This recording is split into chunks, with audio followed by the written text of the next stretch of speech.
If you want to permanently delete your Airbnb account, follow these steps to ensure your account is removed completely. Make sure to consider any pending reservations or outstanding issues before proceeding. Step 1. Log into your account. Visit the Airbnb website or open the app and log into your account using your credentials. Step 2. Access account settings. Once logged in, navigate to your account settings.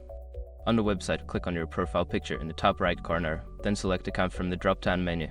Step 3. Find the option to delete. In the account settings, scroll down to find the privacy section. Look for the option that says Delete Account or Deactivate Account. Step 4. Follow the deletion process. Click on the Delete option and follow the prompts.